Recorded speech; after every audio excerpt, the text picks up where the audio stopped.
Começa agora um programa que traz tudo sobre o livro mais lido em todos os tempos. Apresentamos O Som do Livro.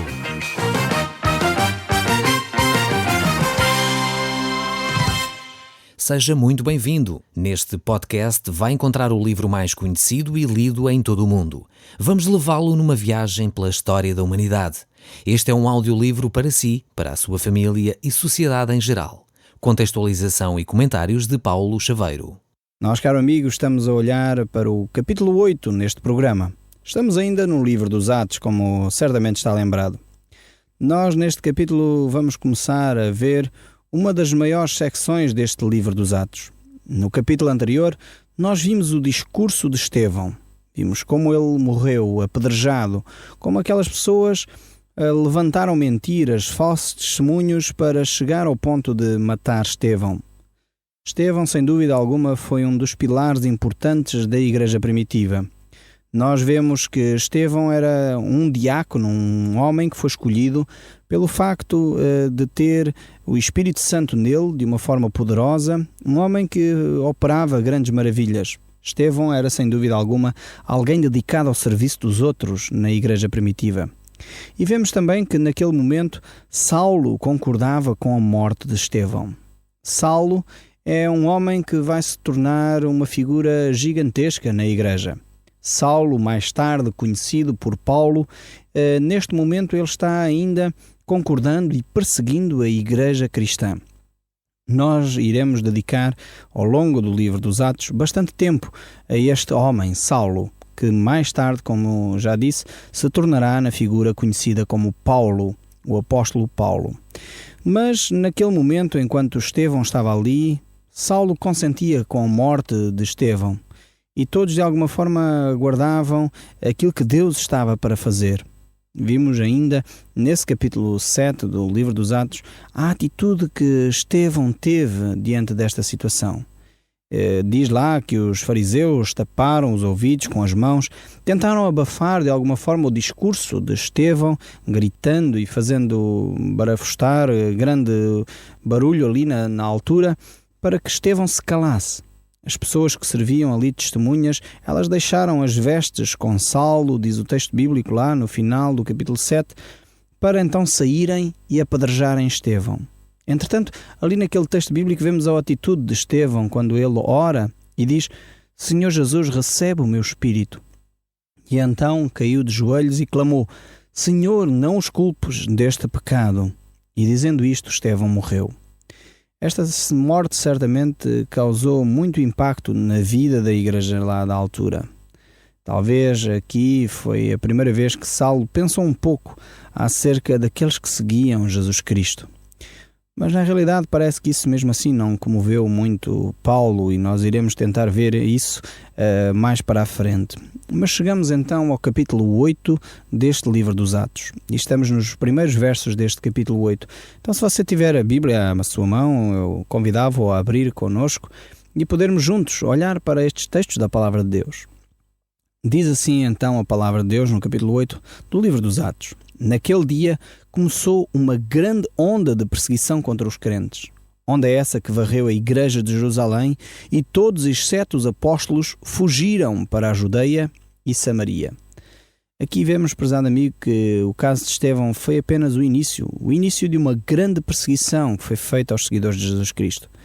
Pelos versos que nós vemos, aqui vemos que os crentes foram dispersos, foram espalhados, não só pela cidade onde se esconderam, mas essencialmente pelas cidades que estavam ao redor, pela província, Judeia, e até por uma outra região que os judeus não se atreviam muito a percorrer, que era Samaria.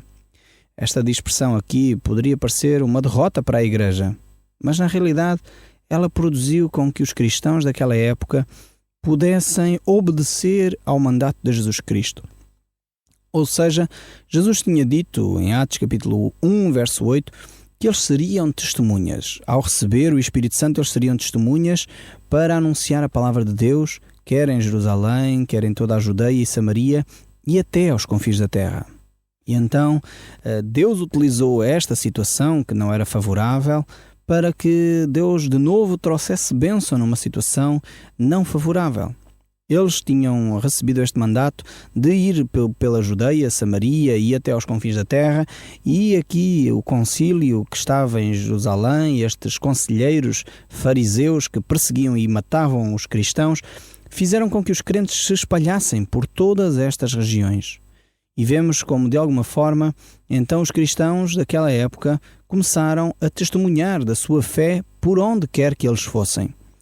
É, de alguma forma, a atitude que Deus quer de nós. É um privilégio para cada um de nós poder falar aos outros acerca daquilo que Deus fez na nossa vida, independentemente onde nós podemos estar. Então, era uma oportunidade que os cristãos daquela época recebiam. Então, apesar do desgosto, apesar deles ficarem tristes porque Estevão foi apedrejado e estavam a ser perseguidos, mesmo essa tristeza tornou-se em algo que passou a ser uma bênção para aquelas pessoas que se calhar de outra forma não teriam condições para ouvir o Evangelho. Aqui os cristãos tinham perdido Estevão, uma coluna importante da vida da igreja, mas ao mesmo tempo eles tinham a esperança, como nos fala a Bíblia em 1 Coríntios 15, acerca da forma como o cristão vive a vida. É verdade que nós estamos nesta terra, o nosso corpo um dia irá morrer, mas é verdade também que temos uma esperança. Assim como Cristo ressuscitou, nós aguardamos a ressurreição. Por isso aqueles que têm Jesus Cristo como Senhor e Salvador têm essa esperança da vida eterna e de poder passar a estar com Cristo em toda a eternidade. Então essa era a esperança que aqueles cristãos tinham, e quando viram Estevão morrer, sabiam que Estevão estaria com Cristo. E por essa razão eles talvez ficaram tristes, como é normal, mas ao mesmo tempo se motivaram para continuar a anunciar o poder e a autoridade de Jesus Cristo, aquilo que Jesus continuava a fazer nas suas vidas. Então o texto bíblico continua a dizer no verso 3: Saulo excedia-se andando por toda a parte para destruir a igreja, chegando a entrar em casas particulares, arrastando para fora homens e mulheres e metendo-os na prisão. Como podemos notar aqui, Saulo é um judeu muito zeloso na sua religião, no judaísmo, no farisaísmo. Naquele tempo vemos que Saulo estava a pensar que fazia uma coisa boa. Ele de alguma forma perseguia os cristãos pensando que eles eram uma ameaça para a fé genuína que acreditava ele. Mas Deus iria preparar este homem para ter um encontro especial com ele. De alguma forma isto mostra que podemos ser muito zelosos na nossa religião sem na realidade ter um relacionamento profundo com Deus. E, infelizmente hoje ainda assistimos a este tipo de atitudes. Pessoas que acham que podem desprezar os outros, maltratar os outros porque creem de forma diferente. E isto não é algo que a Bíblia nos ensina. A palavra de Deus nos mostra claramente que se nós somos cristãos, devemos amar até o nosso próprio inimigo.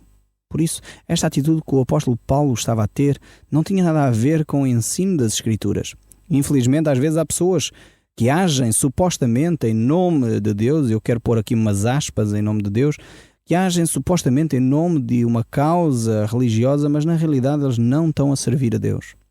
Porque aquilo que a Bíblia nos mostra é que Deus deseja que nós amemos uns aos outros, nos amemos e até amemos os nossos inimigos. Este é o desejo do coração de Deus.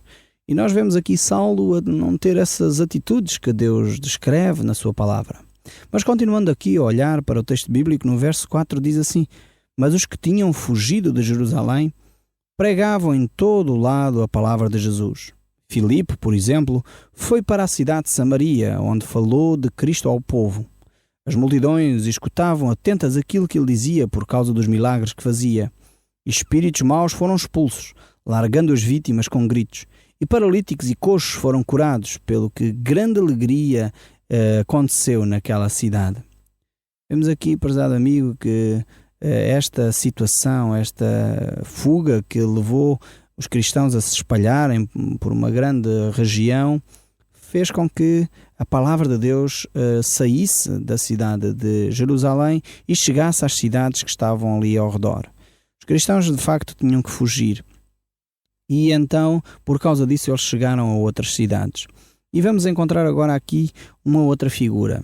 Esta figura é Filipe. Este Filipe aqui é mais um diácono da igreja de Jerusalém. Não devemos confundir aqui Filipe com o apóstolo, porque havia um apóstolo chamado Filipe. Este Filipe aqui é o diácono, e ele saiu e fugiu e foi para a cidade de Samaria. E aí pregava a Cristo Jesus às multidões. Muitas delas aceitavam a palavra de Deus porque ela era anunciada com autoridade e era também anunciada com muitos sinais e prodígios feitos pela ação de Deus. A cidade de Samaria foi realmente tocada pelo poder de Deus. Certamente estamos lembrados que Jesus Cristo também já tinha chegado a essas cidades. Jesus tinha passado algum tempo com aquela mulher samaritana, que é relatado no Evangelho de João, capítulo 4. E aí, algumas cidades samaritanas já tinham ouvido falar da autoridade e do nome de Jesus. E agora Filipe chega e, pelo poder de Deus, mais uma vez ele manifesta aí a ação de Deus e as pessoas aderem àquilo que Deus estava a dizer na sua palavra. O Evangelho é proclamado. Jesus Cristo é anunciado como o poder de Deus para a salvação daqueles que creem. E então muitas pessoas se tornam cristãos. Elas são levadas a crer em Deus, não só pelas palavras, mas atestados pelos milagres que elas próprias poderiam presenciar. Muitas pessoas se alegram por aquilo que Deus estava a fazer à sua volta. De alguma forma, as pessoas são animadas pela presença de Deus no seu meio. E cada um de nós deve também poder viver dessa forma. A minha pergunta para si, caro amigo, é: como é que está o seu cristianismo? Você vive um cristianismo alegre, com gozo, como viviam estes cristãos aqui, que recebiam a palavra de Deus e ficavam alegres pela presença de Deus nas suas vidas? Ou você vive um cristianismo enfadonho, sem esperança, sem rumo, sem direção? Deus quer de facto tocar a sua vida. Talvez você precise de ter um encontro genuíno e pessoal com Cristo. Talvez você precise de entregar a sua vida nas mãos de Deus. Ou talvez você já fez isso, mas o facto de não vigiar na sua relação, não ler a Bíblia, não orar, tem feito com que a sua fé vá esfriando. É necessário retomar, de facto, essa relação com Deus, de forma a que o seu cristianismo seja de novo intenso. A sua relação com Deus possa ser uma relação baseada nesse entusiasmo, no serviço a Deus. E você que me está a ouvir, deixe Deus tocar na sua vida. Deus quer transformar o seu coração. Alguém diz que a palavra entusiasmo vem de uma raiz grega que fala acerca de Deus dentro de nós. Esta seria a expressão que quer dizer entusiasmo. A palavra entusiasmo vem destas várias outras palavras que formam a expressão Deus dentro de nós. Então Deus quer tocar o seu coração. Quando Deus está dentro de nós, então nós devemos ficar entusiasmados. E é essa a relação que Deus quer desenvolver consigo. Uma relação que o leva a amar o próximo, uma relação que o leva a amar até os seus inimigos. Mas isso só é possível pela ação de Deus e não pelo nosso esforço. Isso só é possível quando nós entregamos a nossa vida nas mãos de Deus. E como diz o apóstolo Paulo, crucificamos a nossa carne com Cristo. Ou seja, já não somos mais nós quem vivemos, mas Cristo é quem vive em nós. E então quando nós fazemos isso, então de facto podemos viver um cristianismo intenso, um cristianismo que transforma a nossa vida e transforma o ambiente ao nosso redor. Mas continuando aqui neste capítulo 8 do livro dos Atos, a palavra de Deus nos mostra no verso 9 que havia ali um homem chamado Simão, que desde há anos era feiticeiro, gozava de grande influência e orgulhava-se das coisas espantosas que fazia. O povo samaritano dizia até que ele era um grande homem de Deus. Aqui eu quero fazer uma pequena pausa e chamar a sua atenção. Por vezes há questões muito semelhantes entre a ação de Deus e aquilo que não é a ação de Deus. Vemos aqui por este texto bíblico que este homem, este mágico, este feiticeiro, ele agia com falsidade e até fazia coisas espantosas no seu meio. Ele fazia coisas tão espantosas e provavelmente tinha uma atitude tão bondosa que até as pessoas à sua volta achavam que ele poderia ser um homem de Deus. Mas na realidade a Bíblia mostra claramente que ele não tinha nada a ver com Deus. Isto alerta-nos para o facto de que o próprio Satanás e os seus servos têm poder para enganar, para ludibriar, para dissimular situações que parecem até vir de Deus. Isto deve-nos fazer pensar e deve-nos fazer ficar atentos àquilo que acontece ao nosso redor. Ou seja, como é que nós avaliamos então se alguém provém de Deus ou não? Tem a ver com a coerência com que a pessoa vive. Ou seja, aquilo que a pessoa anuncia tem de ser coerente com o seu dia-a-dia. E se a pessoa faz coisas que são contrárias à palavra de Deus, então provavelmente essa pessoa não vem de Deus. Então temos que ter essa atenção. Este mago aqui, este feiticeiro, iludia o povo de Samaria. E ele era um homem de grande vulto, era uma personagem tida em consideração lá pelas pessoas naquela terra. E de forma que ele ficava ali numa situação, as pessoas tomavam, enfim, a sua palavra como algo muito importante. E sabemos que Satanás muitas vezes usa essas pessoas, tem poder até para fazer milagres e maravilhas e confunde as pessoas. Muitas vezes há pessoas que perguntam, mas porquê que há tantas religiões? Porquê que há tantos grupos e tantas pessoas que fazem isto e aquilo em nome de Deus? Como é que nós podemos saber quem é a verdade? Na realidade, esta pergunta leva-nos a várias questões. A primeira é, uma das razões porque há tantas religiões é que Satanás quer confundir as pessoas.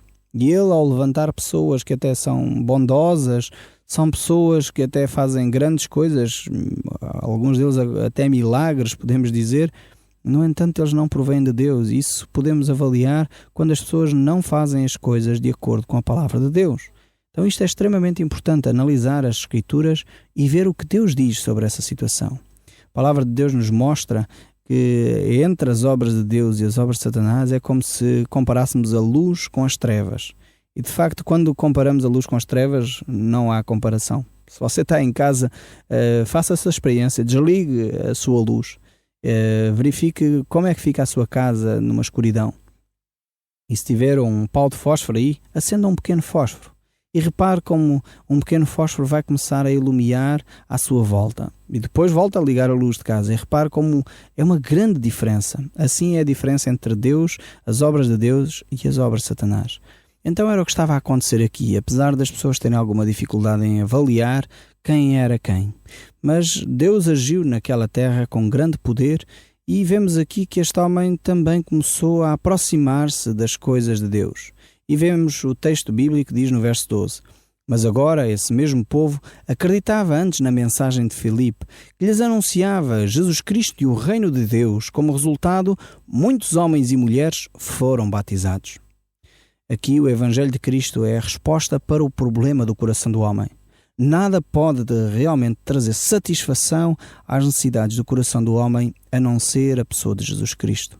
Por vezes as pessoas estão iludidas com magias, cartas, isto ou aquilo, pensando que podem descobrir o segredo para a felicidade através de práticas esotéricas ou aqui ou ali, mas na realidade a única resposta satisfatória para a sua vida é um encontro pessoal com Jesus Cristo.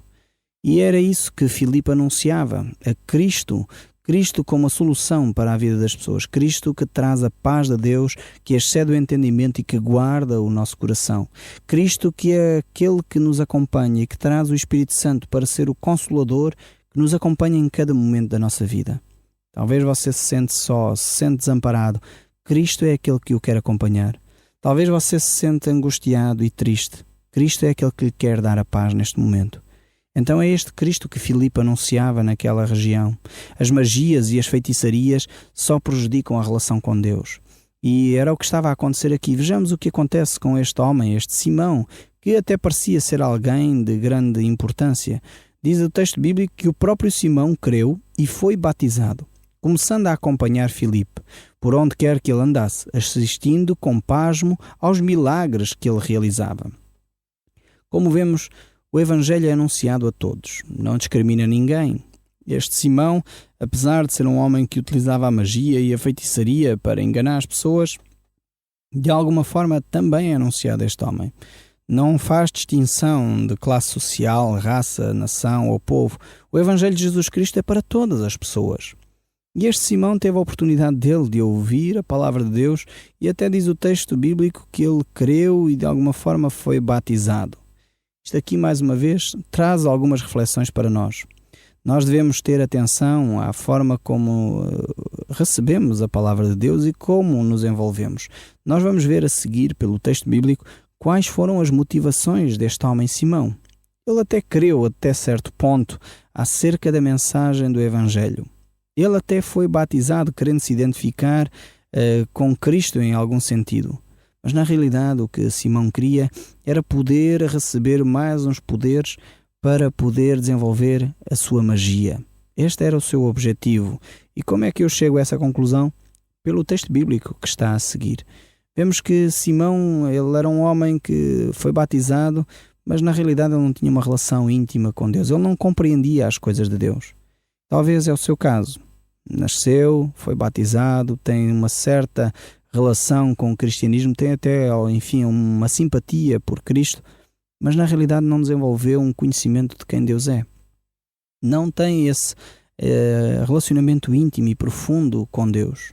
Jesus Cristo nos diz que conheceremos a verdade e a verdade nos libertará. E se de facto somos livres, libertos por Cristo, então seremos realmente livres. Essa é a mensagem que Jesus quer nos trazer. Então Simão não compreendia isto. Não compreendia que em Cristo Jesus não podemos servir a dois senhores. Não podemos servir a Satanás e a Deus ao mesmo tempo.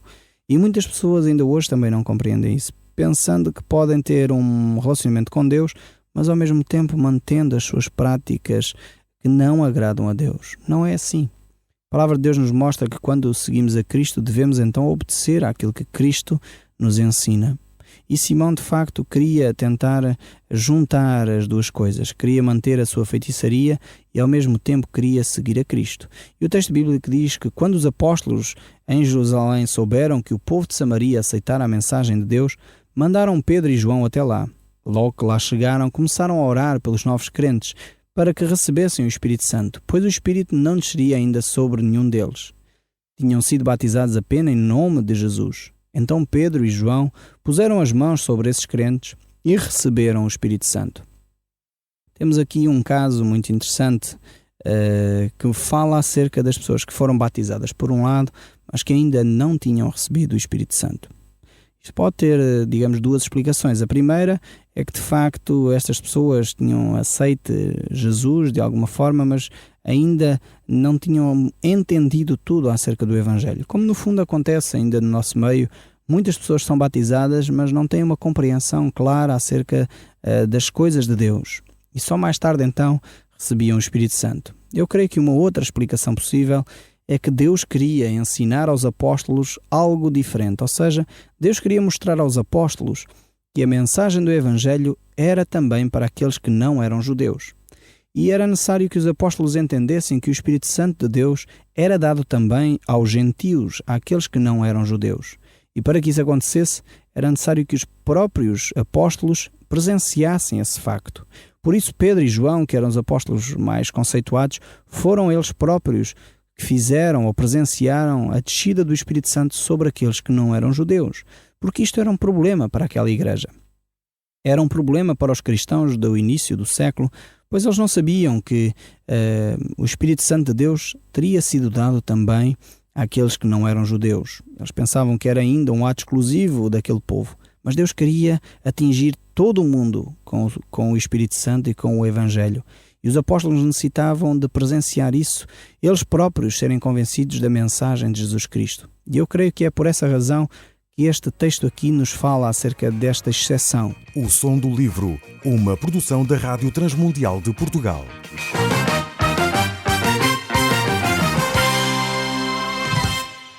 RTM. Conhece todos os nossos programas em rtmportugal.org. Uma produção da Rádio Transmundial de Portugal.